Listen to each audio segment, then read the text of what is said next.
Welcome, everyone, to the Whovians cast. I am your host, Matrix Lord 212, and I'm with Connor Farley. Hi, Connor. How are you? Hello.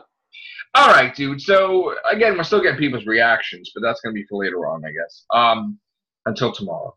But what news do you have for Doctor? Do you have any news? I know you told me yesterday about...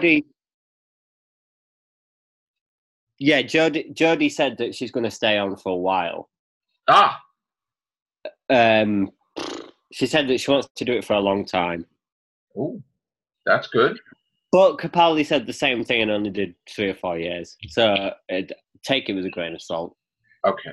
It depends what the BBC want at the time. They could get really bored of her and then want rid of her. Exactly like they did with Capaldi. So yeah, it doesn't matter with the ratings or whatever. They can just get an itch, right? The ratings are, in fact, the ratings are the talking point of the moment, because if my mathematics are correct, as of today, it's the 3rd most viewed episode of New Who ever. 3rd. Yeah, on week of broadcast. So from the moment it's broadcast to the following, Sunday now. So 7 days in the first week. Because that's when the ratings matter. That's when the ratings are measured. Okay. So it will be officially done. It will be officially done when you turn to another day, right? Because it'll be the day of, right? Yeah. So on Sunday, the last figures will come out that will be then put onto the they'll say that they're the viewing numbers. It's well over 10 million. I know that. Wow, that's amazing. I think that the only 2 that beat it is what is it? I know David Tennant, right? I think one of them is definitely a David Tennant one. And one of them is Matt Smith, right? I think it's a David Tennant one and a... Chris Eccleston when it came back in 2005, right? Might be. Tom Spilsbury. Rose episode, right? Not for it. Rose and Journey's End. Yes. It's beaten 11th Hour. Wow. Okay.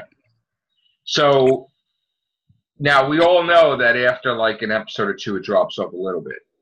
That always happens. There's probably going to be a drop.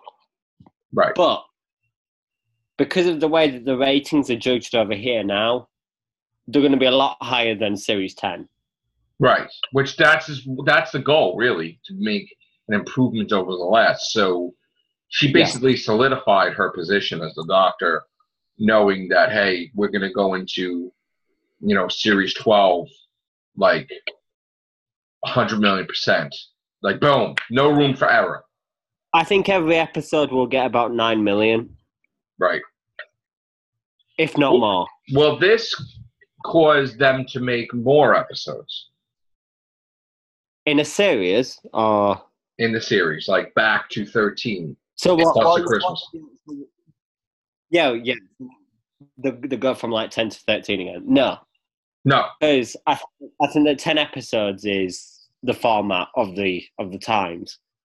So we won't even have an extra episode, like 11? Like this year we have 11.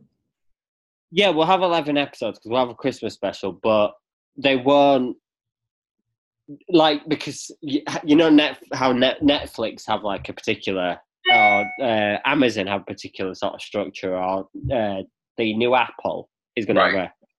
It's like... It's just the format of the moment. Like, people go for 10 episodes. Like, HBO shows have 10 episodes. Right. Yeah, the shows that people care about have mostly 10 episodes. It's 10 episodes. That's the new norm. Yeah, it's about 8 to 10 episodes. So it would make sense that they would stick to that, at least for children. Right. Okay. And also, if Radio Times is to be believed, which is actually an article that went up far too early, because it was supposed to go up after tomorrow's episode, The Ghost Monument. As far as I believe, the Daleks are very minimal in the new era, in Chibnall's era, maybe even beyond. The new big bads at least for Whittaker's era, is the stanza, which we've just seen in. And I figured they were going to do that because I felt that the way they interacted with each other, that was a cool dynamic. That guy from the stanza, maybe not necessarily just him, but the race, that clicked well. I thought they were really cool. I liked them. So, I mean, there's only one of them, but I thought that they were going to reoccur. Yeah. Yeah, so they're supposed to be the big bads of the new era. So that'd be fun to see. Are we going to see a situation where they rip one of the companions' tooths out? Maybe. Hopefully. No, they have to be dead first, right? Then they rip the tooth out? Yeah. Okay. Yeah. Yeah, they kill them. They freeze them. Yeah, they freeze them until they're dead, and then they break their jaws and then rip the tooth out. Right. Okay. What else was there with anything with the ghost monuments? Do you want to talk about teasers or anything? Yeah, there's been a few teasers. Okay. The reviews are mostly positive. Mostly. Yeah, a lot of websites have said that, it's the best. It is better than episode 1. And it's by Chibnall again, written. Okay. Yes, it's by Chibnall again. So the first 10 teasers.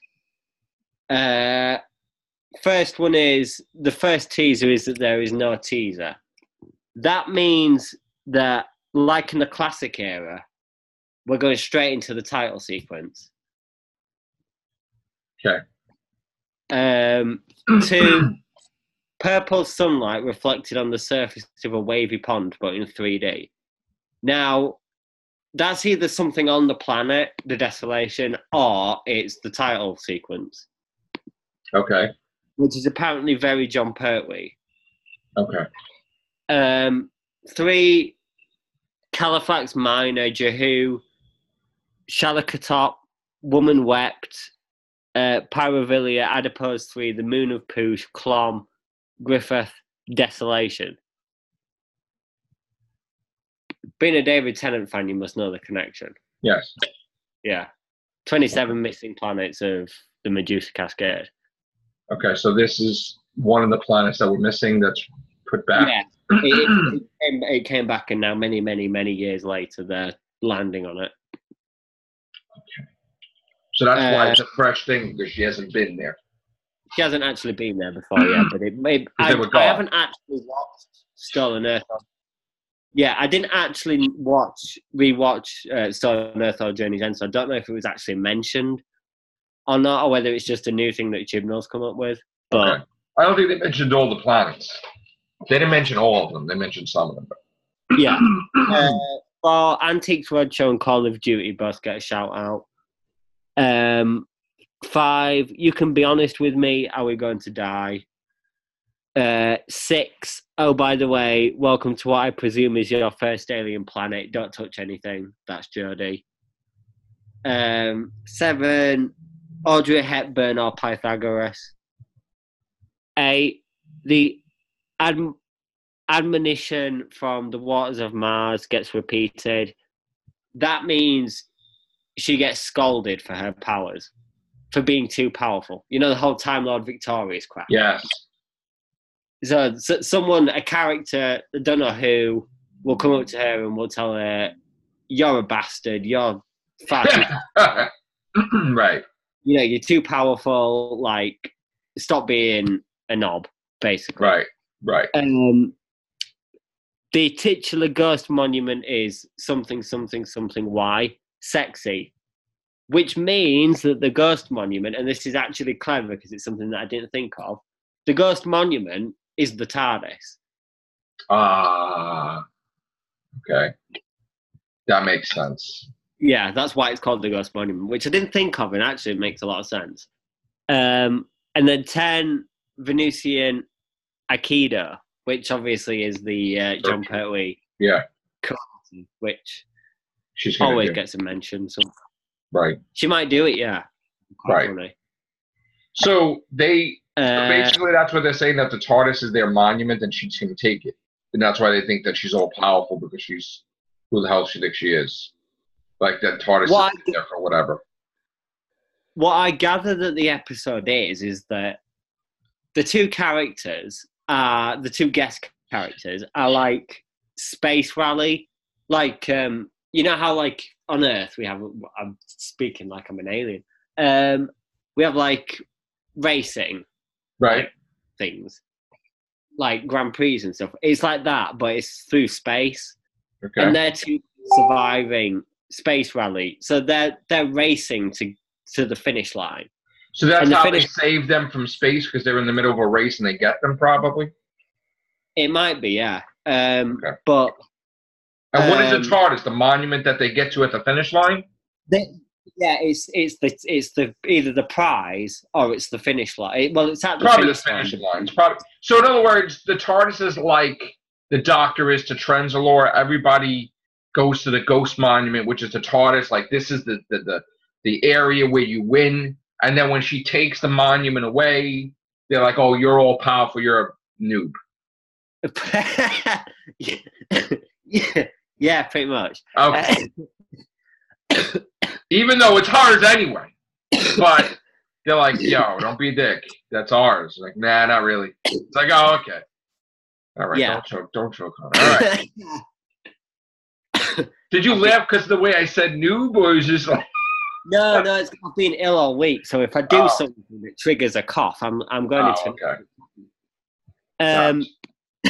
Okay. Right. 11 is Brains Beats Bullets. 12, I love big locked doors.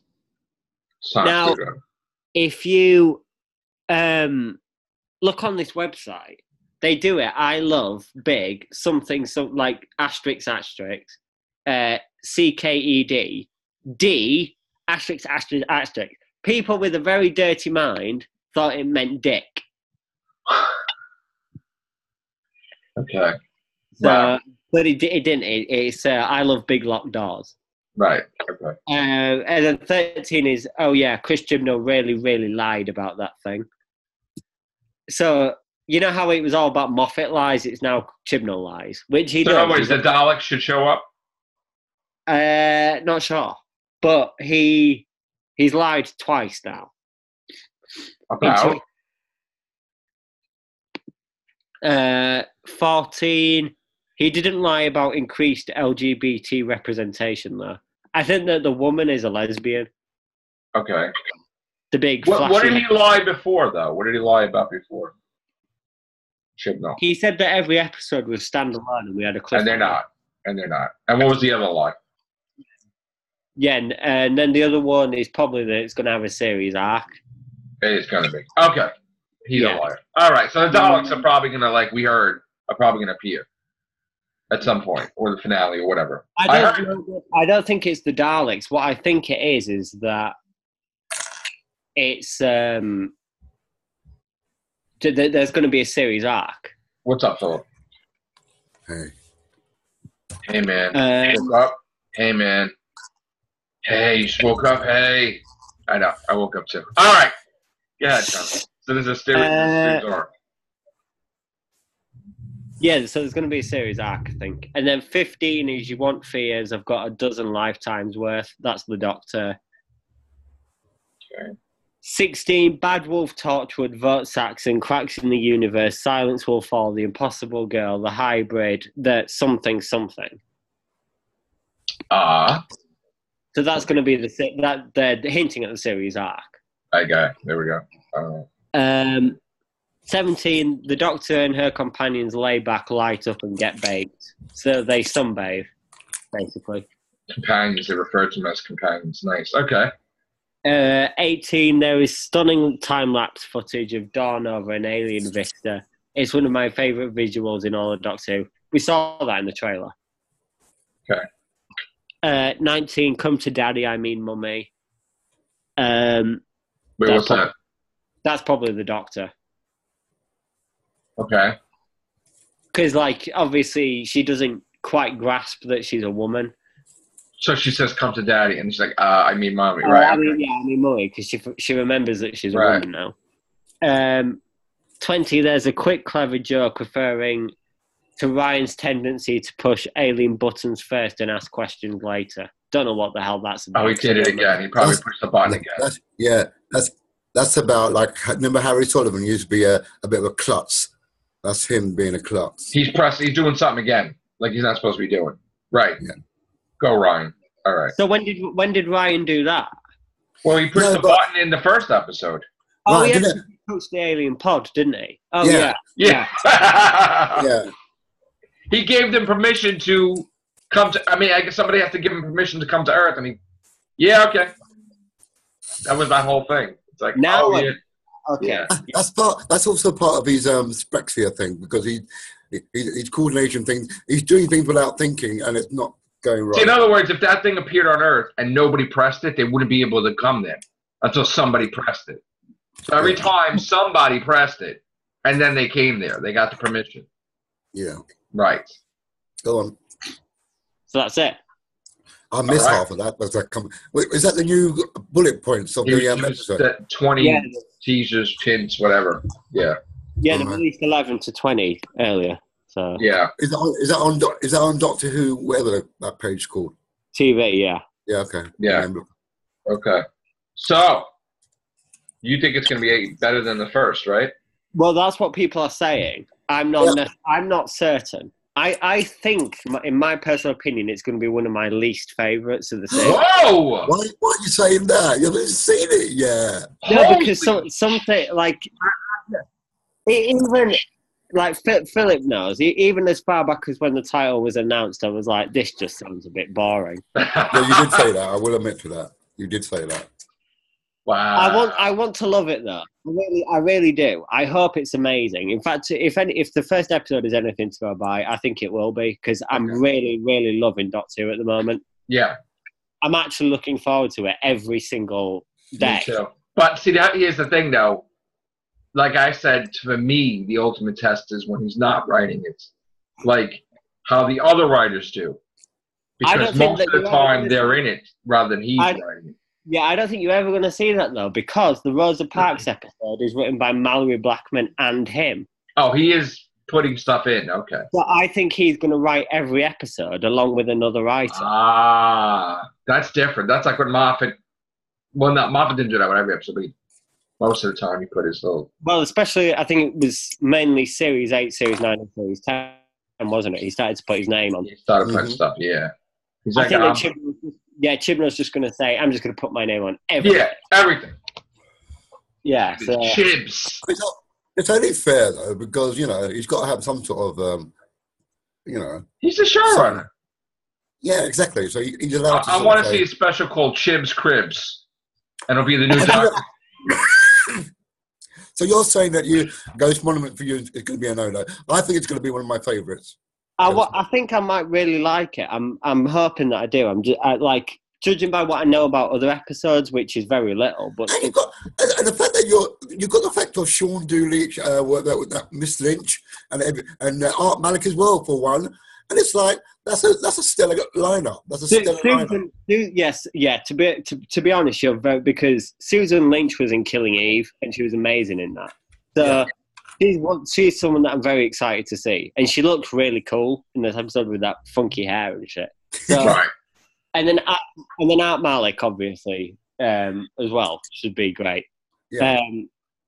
It's just like the Big Spider episode, Witches episode with Alan Cumming. Well, the next episode is what? What's the next episode after that? The which one? Rosa Parks 3. Yeah. Oh boy.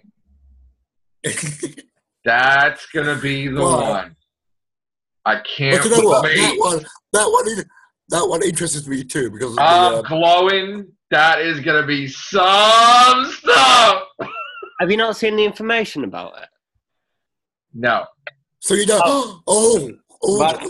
Don't spoil for me. It's not. No, it's not. It's just like a regular synopsis. Okay. And then they released the episode title as well. What's the title? Rosa, yeah. Rosa? Yeah, just Rosa. And I was hoping there were going to be one titles in the season. I got it right. This is the first one. Who's the alien? There's no alien. we can't say anything without giving it Well, away. no, this is where it actually is going to get quite fucking interesting, because the main villain was in the trailer at the end of last week, but he's got a Russian name. Actually, Colin, let's be honest. It can't really. It could actually be even an alien name, let alone Russian. It could be, but I think what's going to happen. This is pure speculation. The Russian guy uses a vortex manipulator from the future to go back in time. In fact, it's actually in. I think it's the first trailer. You know, in that warehouse that like that blue flash. He has a thing, blue light. So he fucks up time. Yeah, he goes back in time. He's either a Russian agent or he's a time agent, and he's looking to fuck up history. And she has to reset it. And then she has to fight him. She has to either like talk him down, convince him. She's gonna have to face him off at some point. She's gonna have to go back and erase the whole damn thing. Well, no. What it is for her, they are obviously they travel there for no other reason, just to learn about history. They stumble upon that plot and they got to resolve it before it gets to her. No, go on, Connor. Right. So the synopsis, the summary is the Doctor and her companions. The Doctor takes her companions on their first journey back in time to the dangerous racially segregated world of Alabama in the 1950s. They encounter one of the era's heroes, Black civil rights campaigner Rosa Parks, but also discover a plot to change the course of history. Vinette Robinson stars in an episode by children's author Mallory Blackman. So there's someone trying to change history. Yeah. So in other words, they don't get to change anything because ultimately she stops them before it happens, correct? Yeah. So there's no divergence in the timeline at all. This is where we don't know. Sorry, Connor. This is where you walk a fine line, because you cannot really. It's going to get absolutely lambasted as an episode. Yeah. If you have the Doctor influence Rosa Parks. Yes. Because then it's coming across. Oh, a white woman told Rosa Parks to do this. Yes. I see your point. This is like I said. This is going to be something to talk about. A controversial. For a lot of people, it's a controversial subject. I know for Vaughn, it's a controversial episode. So if the villain of the piece is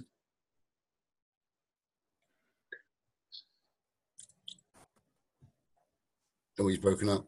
But most interestingly, though, is that Martin Luther King is in the episode as well. That's what's confusing me. You're saying that's a later, unless it's an earlier version of Martin Luther King before his demise, on his road up to being well known for his. Wow. Yeah, okay. Like historically, Martin Luther King was about a decade after Rosa Parks.